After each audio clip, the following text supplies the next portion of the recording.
Hello friends, welcome to our session. मेरा नाम अंकित तिवारी और maths concept in 15 minute series में जो हमने टॉपिक स्टार्ट किया था विच इज लीनियर अलजेब्रा। और लीनियर अलजेब्रा में we are discussing the basic topic which is matrices. इसमें जो स्टार्टिंग के हमारे 3 लेक्चर्स हुए थे उसमें हमने मैट्रिसेस का जो है types of matrix like symmetric, skew symmetric, Hermitian, skew Hermitian, ये वाले पोर्शंस को हमने कवर कर लिया था।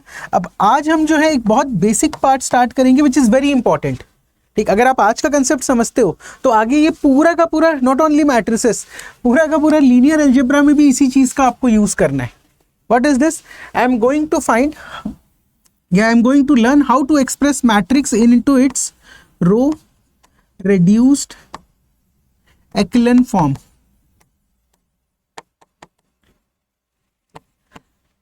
अब आज मैं ये सीखूंगा कि अगर किसी भी मैट्रिक्स को मुझे एक्लन फॉर्म में कन्वर्ट करना है तो मैं किस तरीके से ऑपरेशंस को अप्लाई करूंगा। It is the most important topic.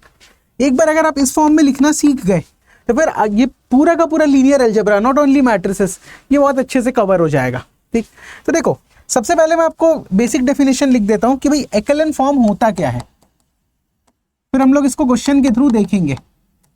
What do you meant by एक्लन form? इसको मैं 2-3 लेक्चर तक कंटिन्यू करूंगा। हम मैक्सिमम क्वेश्चन सॉल्व करेंगे कि अगर मुझे कोई भी मैट्रिक्स दी है तो मैं उसको एक्लन फॉर्म में कैसे रिड्यूस कर सकता हूं।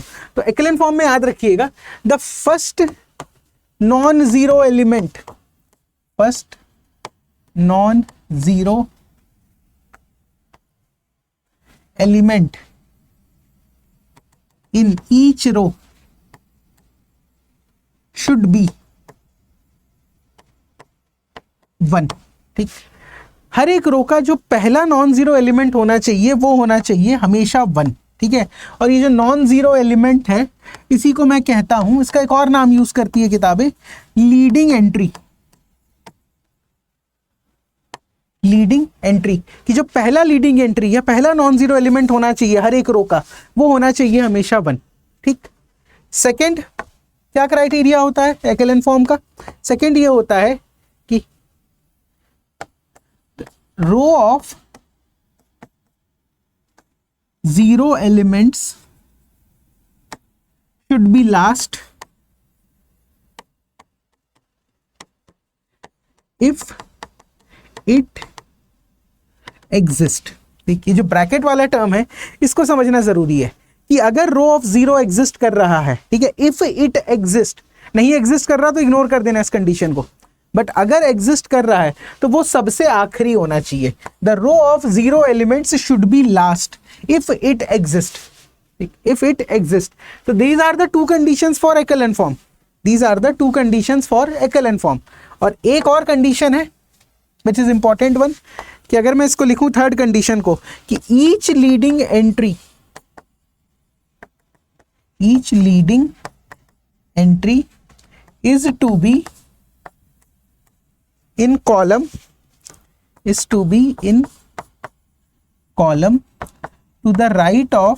Right of leading entry of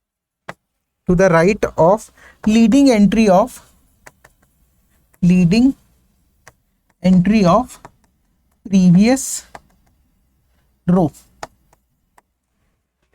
एक बार रीड करो उस कंडीशन को कि each leading entry is to be in a column to the right of leading entry of previous रो।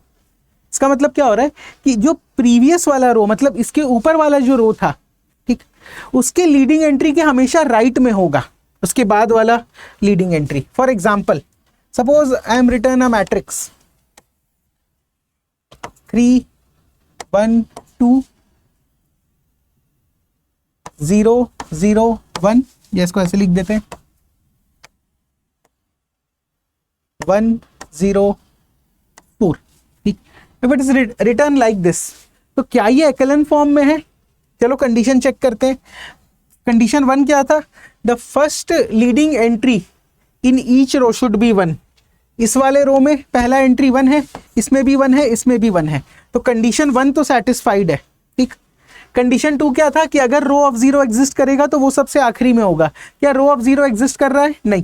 ठीक, अब इंपॉर्टेंट चीज यहां पर क्या है? इंपॉर्टेंट चीज ये है कि सर हर एक जो नॉन जीरो एलिमेंट है या हर एक जो लीडिंग एंट्री है वो प्रीवियस रो के कंपैरिजन में राइट हैंड साइड में होनी चाहिए। मतलब अगर ये वाले रो में 1 यहां पर आ गया है, ठीक, तो उसके बाद वाले रो में जो 1 आएगा वो कभी इस पोजीशन पे नहीं आ सकता, वो या तो यहां पर आए या तो यहां पर आए, इसके हमेशा राइट साइड में होना चाहिए।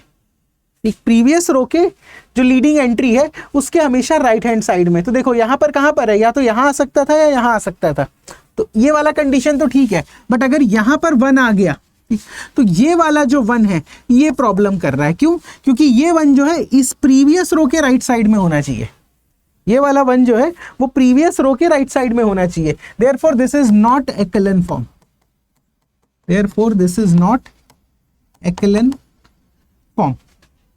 ठीक, तो ये हमारा एक बेसिक सा क्वेश्चन हुआ, ठीक, एक इलस्ट्रेशन। इस पे हम लोग कुछ क्वेश्चन सॉल्व करते हैं, तब आपको और बेटर तरीके से क्लैरिटी आएगी। बट एक चीज याद रखना, अगर मैं किसी भी मैट्रिक्स को, ठीक, रो रिड्यूस्ड, ये रो रिडक्शन टेक्निक ही आपको लगानी है, रो रिड्यूस्ड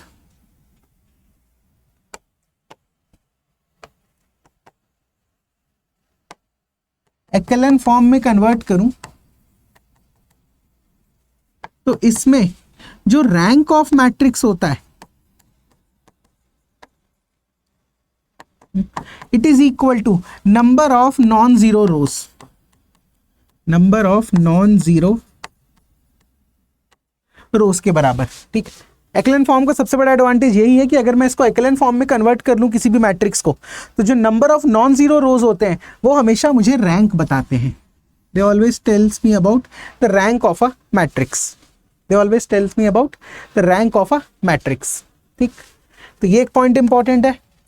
अब चलिए कुछ बेसिक क्वेश्चंस बनाते हैं, फिर आगे बढ़ेंगे। For example, suppose a matrix A is given और ये PYQ है 15 मार्क्स का, 1 A B 0 0 C B 1 1 A B 0 and your 0 C D 1।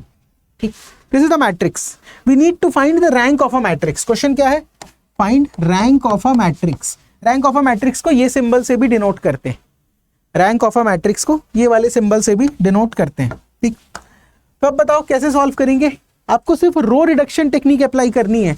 मैं रो में चेंजेस कर सकता हूं, मैं कॉलम को नहीं छूऊंगा। इसका रीजन हम आगे चल के सीखेंगे, बट कभी भी कॉलम रिडक्शन टेक्निक यहां पर नहीं लगाएंगे। तो रो रिडक्शन में मुझे क्या करना है? देखो कुछ रोज तो मुझे सेम दिख रहे हैं, तो पहला ऑपरेशन मैं लिखता हूं कि R3 becomes R3 minus R1 और R4 becomes R4 minus R2। तो R1 और R2 में तो कोई चेंज नहीं है, 1 A B 0 0 C D 1। ठीक, अब R3 को R1 से अगर आप सब्ट्रैक्ट कर लोगे तो आपको क्या मिलेगा? 0 0 0 0। सिमिलरली इस R4 को अगर R2 से सब्ट्रैक्ट करोगे तो क्या मिलेगा? 0 0 0 0। क्लियर दिख रहा है? थर्ड वाली कंडीशन सेटिस्फाई हो गई कि अगर रो ऑफ 0 एग्जिस्ट करेगा तो वो कहां पर होगा? हमेशा लास्ट में। ठीक, बट अभी पहला लीडिंग एंट्री जो है R1 में तो ठीक है, बट R2 में पहला एलिमेंट क्या है? C। ये नहीं हो सकता, तो मैं एक ऑपरेशन क्या लगाऊंगा इसको एक्लेन फॉर्म में रिड्यूस करने के लिए? R2 becomes R2 divide by C। What does R2 becomes? R2 becomes R2 divide by C। तो अब बताओ क्या आएगा ये expression? 1 A B 0 0 1 D by C and 1 by C 0 0 0 0 0 0 0 0। ठीक, क्या ये फॉर्म आ गया? अब इसको चेक करते हैं हम लोग एक्लेन फॉर्म के लिए। रो ऑफ 0 लास्ट में है, पहला नॉन जीरो एलिमेंट 1 है, इसके साथ साथ जो थर्ड कंडीशन थी कि जो नॉन जीरो एलिमेंट होगा वो अपने ऊपर वाले रो के नॉन जीरो एलिमेंट के राइट साइड में होगा। देखो यहां पर 1 अगर आ गया तो फिर इस सेकेंड रो में 1 कहां पर आना चाहिए? इस पोजीशन पे, ठीक, इसके राइट साइड में। Therefore this is in echelon form. ये आपका एक्लेन फॉर्म हो गया। और रैंक क्या होता है? What is rank of matrix A?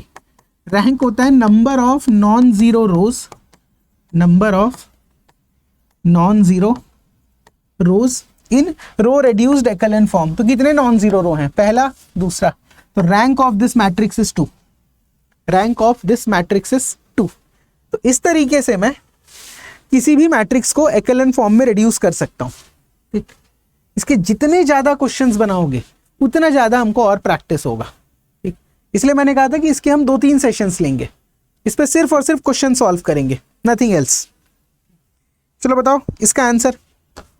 Find the rank of this matrix, matrix A. ये गिवन है आपको 1 3 4 3 3 9 12 9 1 3 4 1। Tell me what is the rank of this matrix. एक बार वीडियो को पॉज करो और इसको रिड्यूस करो, उसके बाद मुझे आंसर कमेंट में बताना। ठीक, रिडक्शन टेक्निक अप्लाई करनी पड़ेगी। तो एक काम करते हैं, जो R2 है, ठीक है, रो 2, इसको मैं लिख देता हूं R2 minus thrice of R1। क्योंकि देखो यहां पर अगर ये 1 हो गया ना तो इन दोनों को जीरो करना जरूरी है, क्योंकि हमेशा लीडिंग एंट्री के राइट साइड वाला नॉन जीरो होता है। मतलब ये अगर 1 आ गया तो यहां पर जो 1 है वो इस साइड में आएगा। ठीक, यहां पर जो 1 है it will come to this side, ये दोनों का जीरो होना जरूरी है। तो R2 minus thrice of R1 और R3 को क्या लिख दूंगा, R3 माइनस R1। ठीक, R3 माइनस R1। तो क्या बना आंसर मेरा 1 3 4 3, थ्राइस करके माइनस करो 0, 3 3 जा 9 0, 4 3 जा 12 0, 3 3 जा 9 0। यहां से माइनस करेंगे 0 0 0 और -2, ये आ गया। अब एक बात बताओ, ये एक्लेन फॉर्म तो बिल्कुल नहीं दिख रहा, क्यों? क्योंकि नॉन जीरो रो सबसे आखिरी में होना चाहिए। यहां पर तो पहला एलिमेंट 1 है, यहां पर -2 है। तो क्या करेंगे, सबसे पहले मैं इस R3 को डिवाइड कर देता हूं -2 से। जैसे ही आप R3 को -2 से डिवाइड करेंगे आपको क्या रिजल्ट मिलेगा, 1 3 4 3 0 0 0 0 0 0 0 1। पूरे के पूरे रो 3 को अगर आप -2 से डिवाइड कर दोगे तो बन जाएगा 1। अब इसमें अगला ऑपरेशन क्या अप्लाई करता हूं मैं, कि R2 और R3 को इंटरचेंज कर दो, इंटरचेंज R2 एंड R3, क्योंकि रो ऑफ 0 मुझे आखिरी में रखना है। मेरा कंपल्शन क्या है कि row of 0 should be the last. तो मैट्रिक्स क्या बन गया, 1 3 4 3 0 0 0 1 0 0 0 0। क्या ये एक्लेन फॉर्म आ गया? बताओ मुझे, क्या एक्लेन फॉर्म की सारी प्रॉपर्टी चेक कर रहा है? रो ऑफ 0 आखिरी में, पहला लीडिंग एंट्री हमेशा 1 है, और अगर 1 यहां पर आ गया है तो इसके राइट साइड में अगले रो में 1 आएगा। ठीक, तो what is the rank of this matrix, rank of A is nothing but 2। क्यों? क्योंकि नंबर ऑफ नॉन जीरो रोज चाहिए, मुझे चाहिए थे नंबर ऑफ नॉन जीरो रोज। तो ये था मेरा पूरा का पूरा आज का डिस्कशन, जिसमें मैंने एक्लेन फॉर्म को डिस्कस किया। ठीक, इसके मैं और 2-3 सेशंस कंडक्ट करूंगा जिसमें हम सिर्फ और सिर्फ क्वेश्चन सॉल्व करेंगे।